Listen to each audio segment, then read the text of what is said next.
Bonjour, alors on se concentre aujourd'hui sur un petit rappel sur la fonction quadratique. Fonction quadratique, elle a plusieurs noms, on peut aussi l'appeler la fonction de degré 2, ou alors concrètement, ça se retrouve à être la parabole sous la forme d'une fonction. Au niveau de vos cahiers de notes cette année, c'est le petit cahier de notes jaune pâle qui regroupe aussi avec la fonction racine carrée. Donc on s'attaque à ça pour les rappels.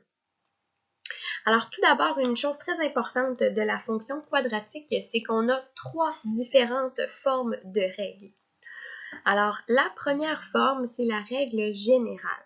La générale, donc je vous montre un peu de quoi ça devrait avoir l'air. J'écris vraiment n'importe quel chiffre, là. Donc, voici une forme générale. On a un terme en x2, un terme en x et une constante, un terme constant. Qu'est-ce que la règle générale nous apporte comme information? En fait, il y a seulement, si on veut, une information pertinente de la règle générale. C'est notre terme constant qui va nous le donner. Ce terme constant-là, en fait, dans la règle générale, ça va être la valeur initiale de la fonction. La valeur initiale, c'est la même chose que l'ordonnée à l'origine.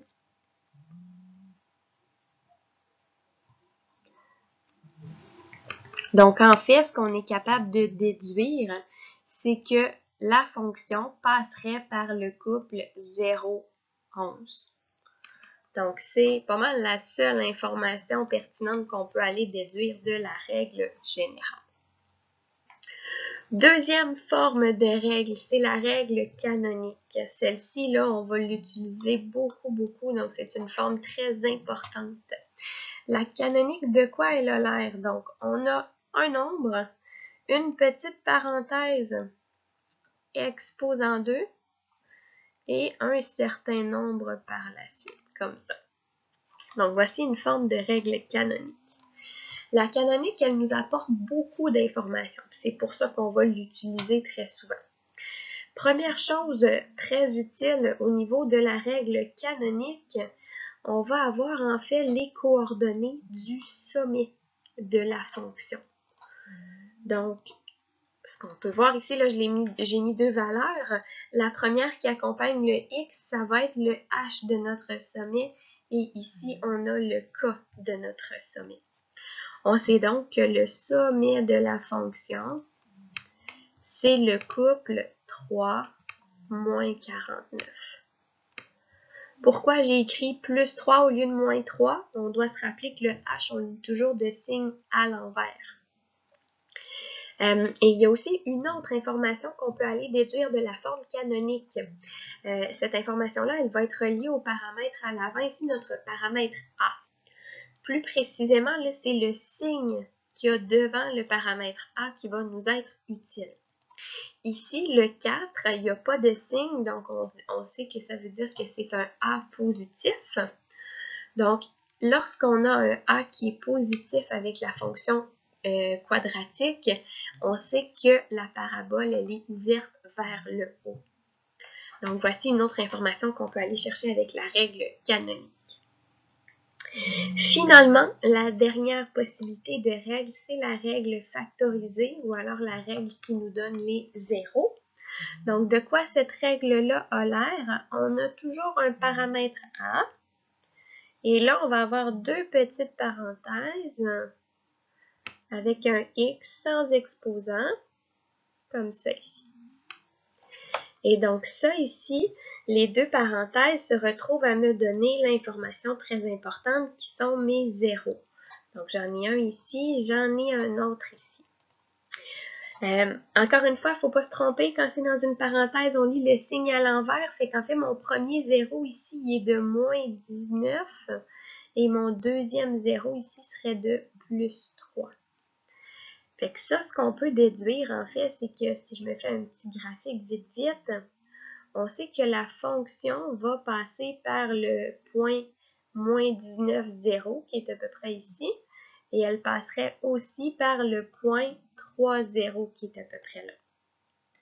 Donc, on connaît là, les deux zéros de la fonction avec la forme factorisée.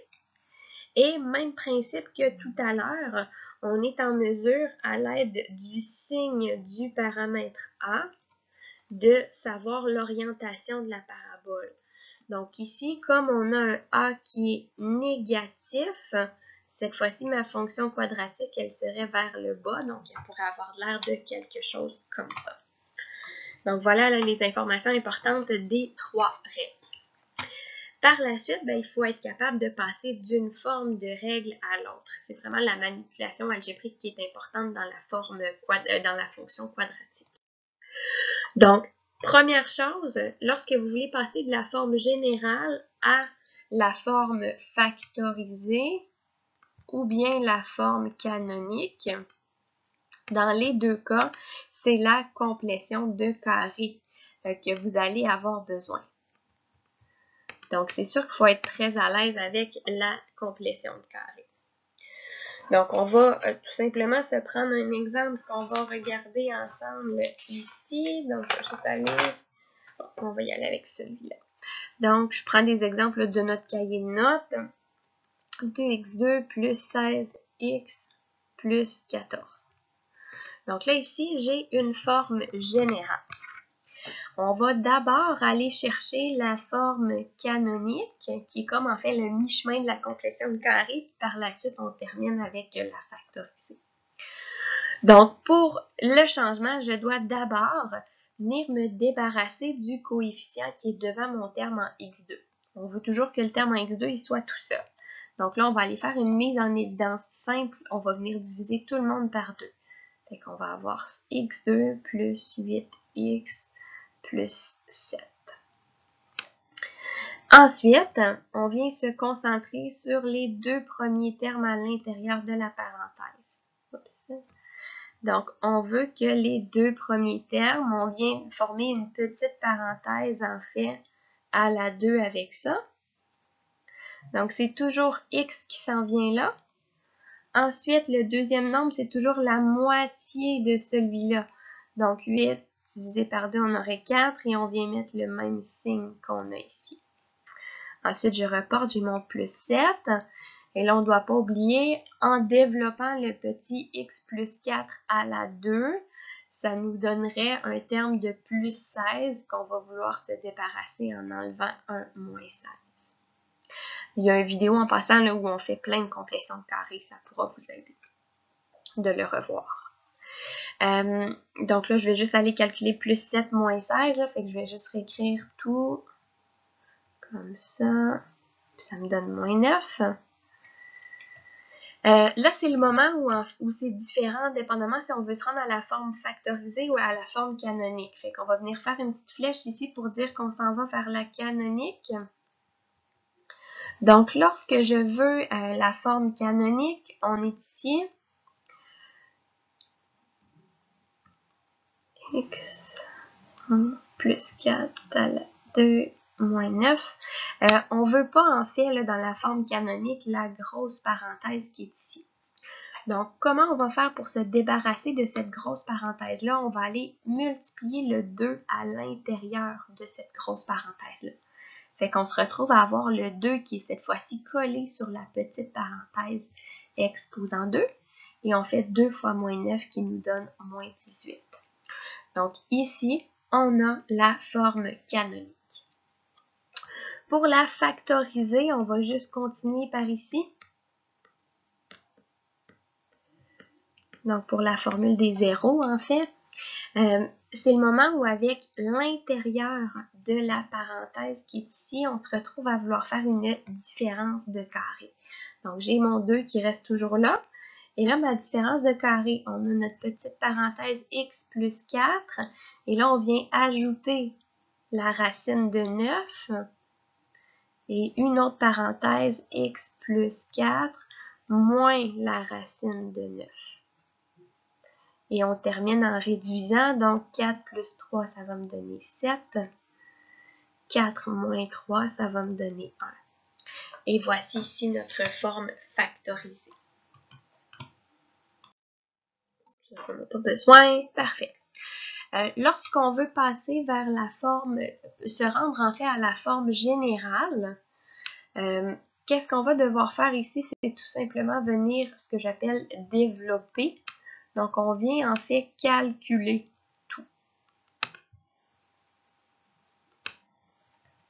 On va se faire un exemple. Donc, je vais prendre juste n'importe quelle forme factorisée. Donc, mettons que je me prends une forme factorisée ici. 4 fois x plus 13 fois x moins 1. Donc, si je veux me rendre à la forme générale, moi, j'ai tendance à commencer avec les deux parenthèses ici. On va vouloir venir les multiplier, en fait, donc venir distribuer comme ça, x fois x fois moins 1, 13 fois x, 13 fois moins 1. Notre 4, on va le gérer après. Fait que là, je mets comme une grosse parenthèse pour ce calcul-là. X fois x, ça me donne x2. X fois moins 1, ça me donne moins 1x. Plus 13x, moins 13. Ensuite, on vient réduire un peu. X2, moins x plus 13, on est à plus 12x. Le moins 13 qui est là. Et là, il me reste simplement à venir distribuer mon 4 ici à l'intérieur de ma parenthèse. Donc 4x2, 12, 24, 48 plus 48x, 4 fois 13, 26, moins 52. Et voilà, nous avons notre forme générale.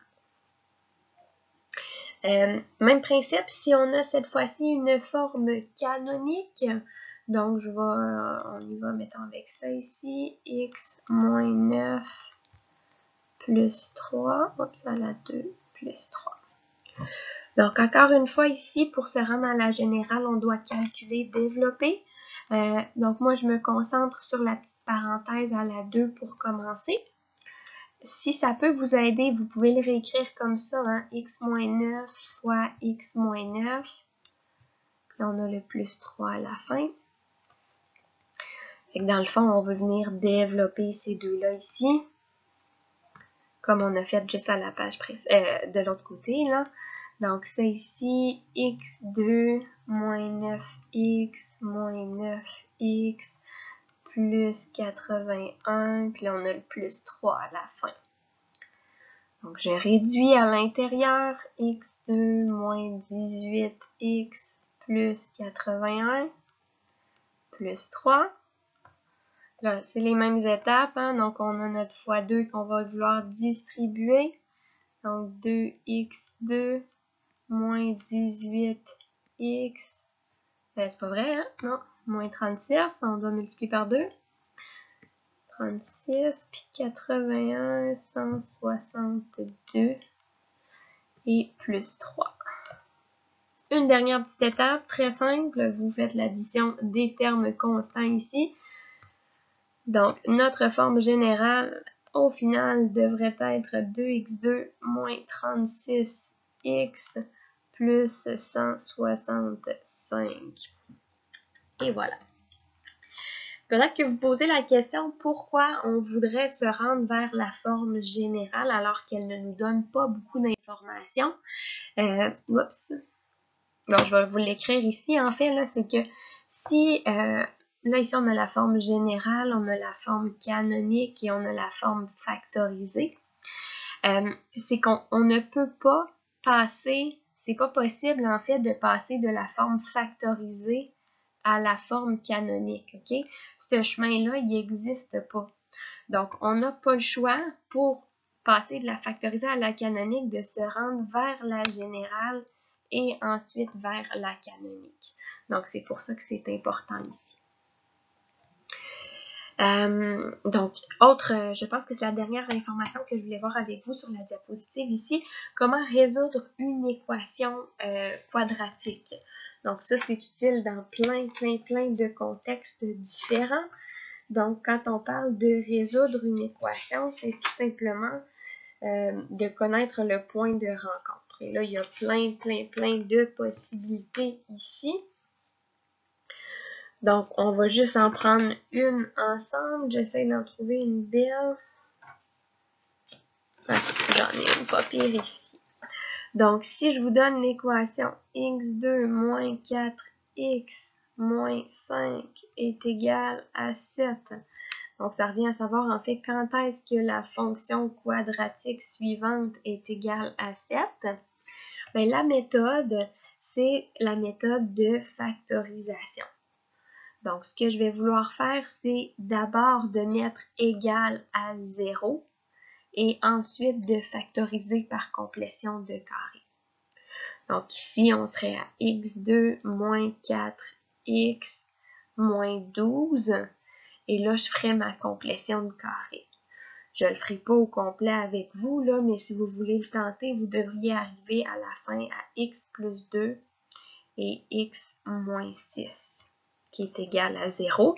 Et ça ici, en fait, ça serait un x qui vaut moins 2 et un x qui vaut plus 6. Ce seraient les deux valeurs pour lesquelles ma fonction quadratique, comme ça, mettons dans un graphique, elle serait égale à 7. Donc, ce serait les deux points de rencontre ici. Donc, ça, c'est la méthode par factorisation. On a aussi une autre méthode qui est par la formule des zéros. Ça, c'est l'équation que je vous recommandais plus ou moins. Là, je la trouve très mêlante, mais sachez que c'est quelque chose qui est possible. Donc, si je reprends par exemple la même équation, x2 moins 4x moins 5 qui est égal à 7. Donc, notre première étape est la même. Je viens envoyer mon 7 de l'autre côté pour avoir un égal à 0. Et là, ce qu'on doit identifier, en fait, c'est le coefficient qui est devant chacun de mes termes. Ici. Donc, le premier coefficient, c'est mon coefficient A. Donc, ici, il est de 1. Le B, ici, ça serait de moins 4. Et le C, ici, ça serait de moins 12. Et là, la façon de faire avec la formule quadratique, c'est qu'on va trouver nos deux valeurs de cette façon-là. On va remplacer chacune des lettres par la valeur des coefficients. Donc, lorsque c'est écrit moins B, bien là, mon B, actuellement, il est de moins 4. Fait que c'est comme si j'avais moins 4 plus racine de moins 4 à la 2 moins 4 fois 1 qui est mon A fois moins 12. Et tout ça sur 2 fois A qui est de 1. Donc ça, c'est mon premier 0 que je trouverais. Et le deuxième, même principe, moins 4. Sauf que là, au lieu d'avoir un plus ici, on va aller écrire un moins. Donc, moins racine de... Et là, je réécris toujours la même chose. En faisant ces calculs-là, il faut faire attention quand on pitonne. Mais si vous pitonnez bien, vous retrouvez les deux mêmes zéros qu'on avait. Donc, un 0 de moins 2 et un autre valeur en fait de plus 6 pour x. Donc, voici les différentes façons de faire.